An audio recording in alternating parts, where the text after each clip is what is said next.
In this video, I'll talk about threat classification. There are many ways in which threats could have a negative impact against business operations or data.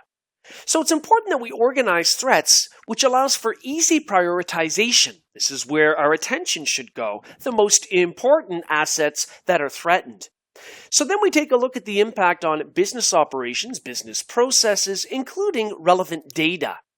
This way, we can focus on selecting the best mitigating security controls to reduce the impact of potential risks.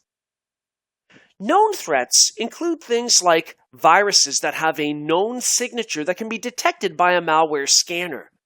Another example of a known threat is a firewall misconfiguration. Ideally, we will know about it before it's known by malicious users that can then take advantage of that firewall misconfiguration. Unknown threats are called zero-day threats when it comes to malware. This means we've got some kind of an exploit that's available, but the vendor doesn't yet know about it. Malicious users, however, do. So they may or may not require the deployment of malware to actually exploit this vulnerability. So, for example, it would be a weakness in an operating system that still isn't known to a vendor. APT stands for Advanced Persistent Threat. Essentially, it's a backdoor. Now, a backdoor allows an alternative way to get into a system, and it's often built by developers during development phases to allow a quick way to get in and test something while bypassing access control mechanisms. Problem is, sometimes those aren't removed, or they could be put in place by malicious software. So essentially, it would allow attackers to use a compromised system for a long period of time, and this has happened in the past.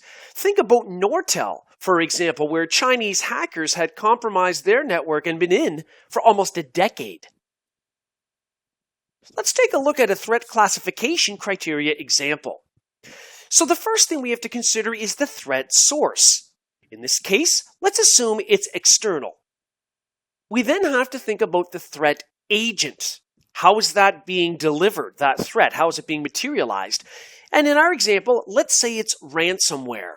Now, ransomware is a form of malware that encrypts files and then demands payment to reveal a decryption key.